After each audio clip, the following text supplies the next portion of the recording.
Hi friends, പുതിയൊരു വീഡിയോയിലേക്ക് എല്ലാവർക്കും സ്വാഗതം. 2 ദിവസമായിട്ട് വീഡിയോ ഒന്നും ഇടാറില്ല, പനിയായിട്ട് കിടപ്പിലായിരുന്നു. ഇന്ന് തുടങ്ങി നമ്മൾ കണ്ടിന്യൂസ് ആയിട്ട് വീഡിയോ ഇടാം കേട്ടോ.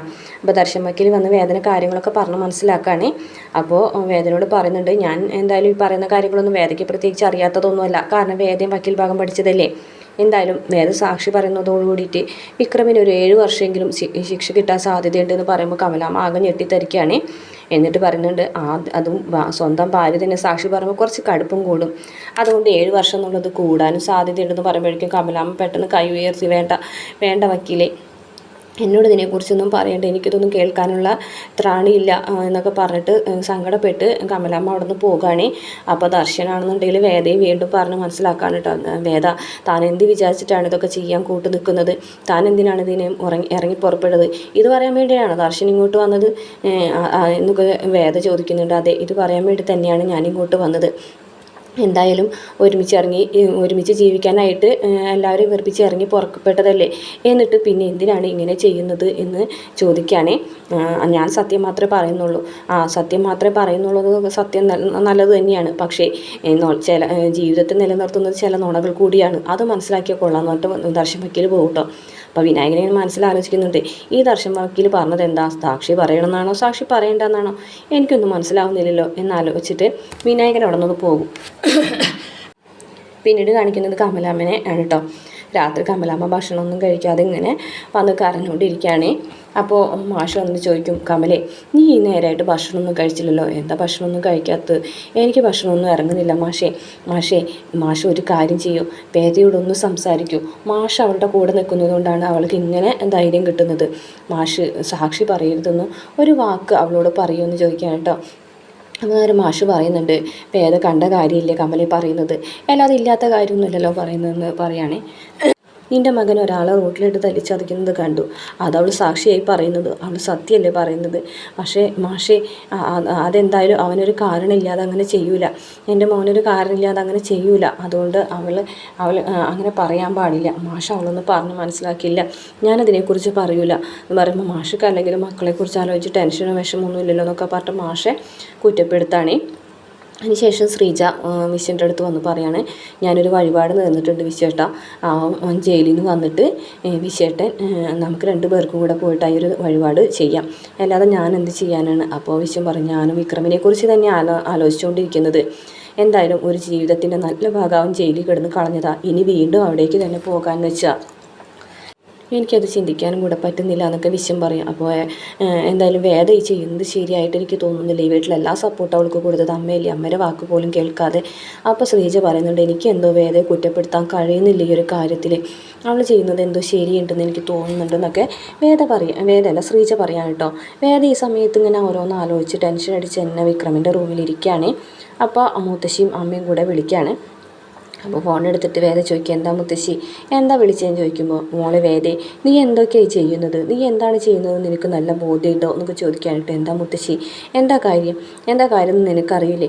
അപ്പോൾ വേദ പറയുന്നുണ്ട്, ഞാൻ കണ്ട കാര്യമില്ലേ മുത്തശ്ശി പറയുന്നത്, കണ്ട കാര്യം അങ്ങനെ വിളിച്ച് പറയുകയാണോ ചെയ്യേണ്ടതെന്ന് ചോദിക്കാനായിട്ടോ. അപ്പോൾ പത്മം പറയുന്നുണ്ട്, മോളെ, അവൻ എന്തെങ്കിലും തെറ്റ് ചെയ്തിട്ടുണ്ടെങ്കിൽ വീട്ടിൽ കൊണ്ടുവന്ന് പറഞ്ഞ് മനസ്സിലാക്കല്ലേ വേണ്ടത്, അല്ലാതെ ഇതുപോലെ സാക്ഷി പറയാനൊക്കെ പോകേണ്ട കാര്യമുണ്ടോ എന്നൊക്കെ ചോദിക്കുകയാണ്. അപ്പോൾ സത്യമായിട്ട് പറയാനല്ലേ മുത്തശ്ശി എന്നെ പഠിപ്പിച്ചിട്ടുള്ളത് എന്നൊക്കെ ചോദിക്കട്ടോ. അപ്പോൾ മുത്തശ്ശി പറയുന്നുണ്ട്, മോളെ, കുരുക്ഷേത്ര യുദ്ധത്തിൽ അശ്വത്ഥാത്മാവ് മരിച്ചു എന്ന് ദ്രോണരോട് വിളിച്ച് പറയാനായിട്ട് പറഞ്ഞപ്പോൾ ദ്രോണർ ഞാൻ നുണ പറയില്ല എന്ന് പറഞ്ഞിട്ടുണ്ടായിരുന്നു. പക്ഷേ കൃഷ്ണൻ ഒരു ആനയെ അശ്വത്ഥാത്മാവ് എന്ന് പേരിട്ട് അതിനെ കൊന്നു, എന്നിട്ട് ഇനി അശ്വത്ഥാത്മാവ് മരിച്ചു എന്ന് വിളിച്ച് പറയാനായിട്ട് പറഞ്ഞു എന്ന് പറയാൻ കേട്ടോ. അപ്പോൾ വേദ പറയുന്നുണ്ട്, ശരിയാണ്, അശ്വത്ഥാത്മാവ് മരിച്ചു എന്ന് വിളിച്ച് പറഞ്ഞു, പക്ഷേ അശ്വത്ഥാത്മാവ് എന്ന ആന എന്ന് പതുക്കനെ കൂടെ പറഞ്ഞിട്ടുണ്ടായിരുന്നില്ലേ മുത്തശ്ശി എന്ന് ചോദിക്കാനിട്ട്. മുത്തശ്ശിയാണല്ലോ പുരാണങ്ങളും ഇതിഹാസങ്ങളൊക്കെ എനിക്ക് പഠിപ്പിച്ചു തന്നത്, പക്ഷേ അതിൻ്റെ അർത്ഥങ്ങളൊക്കെ നമുക്ക് തോന്നുന്ന രീതിയിൽ വ്യാഖ്യാനിക്കാൻ വേണ്ടിയിട്ടാണോ അത് എഴുതിയിട്ടുള്ളത് എന്ന് ചോദിക്കുകയാണ്. മോളെ എന്തൊക്കെ പറഞ്ഞാലും മോൾ ചെയ്യുന്നത് ശരിയാണെന്ന് തോന്നുന്നുണ്ടോ? അപ്പോൾ ഞാൻ ചെയ്യുന്നത് ശരിയാണെന്നുള്ള 100% ഉറപ്പുള്ളതുകൊണ്ടാണ് ഞാൻ ചെയ്യുന്നത്, ഞാൻ അതന്നെ ചെയ്യുമെന്ന് പറഞ്ഞിട്ട് ഫോൺ കട്ട് ചെയ്യാണ് കേട്ടോ.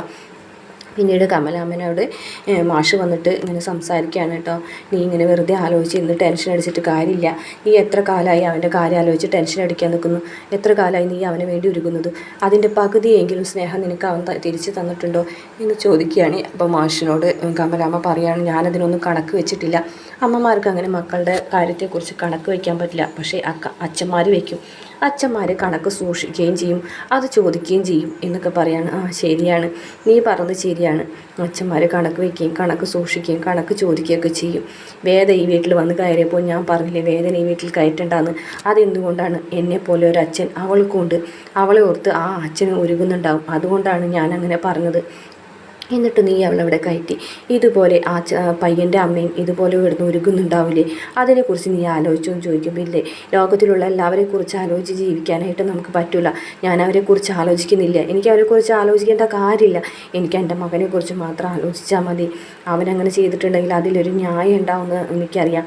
എന്തായാലും നീ കെടുക്കാൻ നോക്കുക, നേരം കുറേയെന്ന് മാഷ് പറയട്ടോ. ആ മാഷ് ഉറങ്ങിക്കോ എന്ന് പറയും അപ്പോൾ മാഷിക്ക് മക്കളെക്കുറിച്ച് ആലോചിക്കേണ്ട കാര്യമില്ലല്ലോ, മക്കളെക്കുറിച്ച് ആലോചിച്ച് അറിയേണ്ട കാര്യമില്ലല്ലോ എന്ന് പറയാം കേട്ടോ. അപ്പം മാഷ് പറയും, നീ അങ്ങനെയാണോ കമല ചിന്തിച്ചിരിക്കുന്നത്?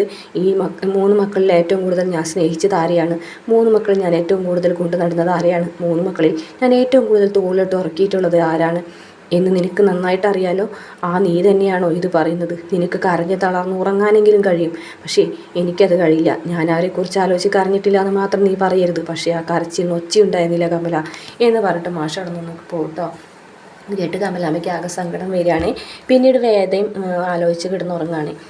പിറ്റേ ദിവസം രാവിലെ തന്നെ വേദ പോകാനായിട്ട് ഇറങ്ങുകയാണ് കേട്ടോ, കോടതിയിൽ സാക്ഷി പറയാനായിട്ട്. ഈ സമയത്ത് കമലാമ്മ അവിടേക്ക് വരികയാണ്. മാഷും തൊടിയിൽ നിന്ന് പണിയൊക്കെ കഴിഞ്ഞിട്ട് ഇറങ്ങി വരുന്നുണ്ട്. അപ്പോൾ വേദ മാഷിൻ്റെ അടുത്ത് വന്നിട്ട് പറയണം, അച്ഛാ ഞാൻ കോടതിയിലേക്ക് പോകാണെന്ന് പറയട്ടോ. അപ്പോൾ മാഷ് കമലേനെ നോക്കിയിട്ട്, കമലേ വേദ കോടതിയിലേക്ക് പോകാണ്, അതിന് ഞാനെന്ത് വേണം? കുറുതൊട്ട് പറഞ്ഞയക്കണോ അതോ അനുഗ്രഹിച്ചയക്കണോ? എൻ്റെ മകനെ ജയിലിലാക്കിയിട്ട് വരാൻ അതാണോ ഞാൻ വേണ്ടത്? അതാണോ ഞാൻ ചെയ്യേണ്ടത് എന്ന് പറയാൻ കേട്ടോ. അമ്മേ ഞാൻ വിക്രമിന് വേണ്ടിയിട്ടാണ് എന്ന് പറയുമ്പോഴേക്കും, വേണ്ട നീ അതിനെക്കുറിച്ചൊന്നും എന്നോട് പറയണ്ടെന്ന് പറയും. അപ്പം മാഷ് പറയും, മോളെ വേദേ നീ അതിനെക്കുറിച്ചൊന്നും വെറുതെ വിശദീകരിക്കാൻ നിൽക്കണ്ട.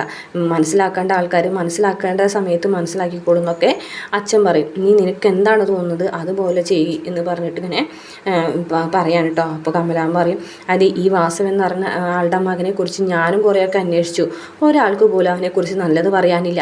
അവന് അത്രയും മോശപ്പെട്ട സ്വഭാവമാണെന്നുണ്ടെങ്കിൽ എൻ്റെ മോൻ ചെയ്തതിലൊരു ന്യായം ഉണ്ടാവുമെന്ന് പറയും.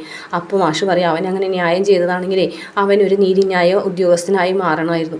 അതിന് ശേഷമായിരിക്കണം അത് ചെയ്യേണ്ടതല്ല. അത് ഗുണ്ടായിസും കളിച്ച് നടന്നിട്ട് റോട്ടിലിട്ട് ഒരാളെ തല്ലിക്കൊല്ലാൻ നോക്കുന്നതല്ല ന്യായം എന്ന് പറയാനേ. അപ്പോൾ കമലാമ്മ പറയുന്നുണ്ട്, അതെ നീ ഒരു കാര്യം നീ ആലോചിച്ചോ, നിന്നെ ഈ വീട്ടിൽ ഏറ്റവും കൂടുതൽ സപ്പോർട്ട് ചെയ്തിട്ടുള്ളത് ഞാനാണ്. നീ കാരണം അപ്പോൾ ഞാനാണ് നിന്നെ ആശ്വസിപ്പിച്ചിട്ടുള്ളത്. പക്ഷേ ഇനി അതുണ്ടാവില്ല. എൻ്റെ മോനുമെതിരെ സാക്ഷി പറഞ്ഞ് നീ വന്നിട്ടുണ്ടെങ്കിൽ അങ്ങനെ ഒരടപ്പ് ഞാനും നീയും തമ്മിലുണ്ടാവില്ല എന്ന് ഉറപ്പിച്ച് തന്നെ പറയുകയാണ്. ഈ സമയത്ത് നന്ദിനി അവിടേക്ക് വന്നിട്ടുണ്ട് കേട്ടോ. അപ്പോൾ നന്ദിനി പറയും, ഇത്രയൊക്കെ അമ്മ പറഞ്ഞിട്ടും നിനക്ക് എന്താടി വിക്രമിനെ കുറിച്ച് സാക്ഷി പറയില്ല എന്നൊരു വാക്ക് അമ്മയോട് പറഞ്ഞാൽ എന്ന് നന്ദിനി ദേഷ്യത്തോടുകൂടി ചോദിക്കുമ്പോൾ മാഷ് നന്ദിനിയെ വഴക്ക് പറയാം. നന്ദിനി ആ കുട്ടിക്ക് എന്ത് ചെയ്യണമെന്ന് ആ കുട്ടിക്ക് നന്നായിട്ട് അറിയാം. നീ അതൊന്നും പറഞ്ഞ് പഠിപ്പിക്കാൻ നിൽക്കണ്ടെന്ന് മാഷ് പറയും. അമ്മ ഞാൻ പോയിട്ട് വരട്ടെ എന്ന് പറഞ്ഞിട്ട് കൈമ പിടിക്കുമ്പോഴേക്കും കൈ തട്ടി കളയാൻ കേട്ടോ മാഷ് നമ്മുടെ കമലാമ്മ. അപ്പം മോളെ നീ പോയിട്ട് വന്ന് പറയുന്ന കേട്ടോ മാഷ്. അങ്ങനെ കരഞ്ഞുകൊണ്ട് കണ്ണീരോട് കൂടിയിട്ട് വേദ വീട്ടിൽ നിന്ന് ഇറങ്ങിപ്പോകാണ്. അത്രയാണ് ഇന്നത്തെ എപ്പിസോഡിലുള്ളത്. വീഡിയോ ഇഷ്ടപ്പെടുകയാണെങ്കിൽ മറക്കാതെ നമ്മുടെ ചാനൽ ഒന്ന് സബ്സ്ക്രൈബ് ചെയ്ത് സപ്പോർട്ട് ചെയ്യണം കേട്ടോ.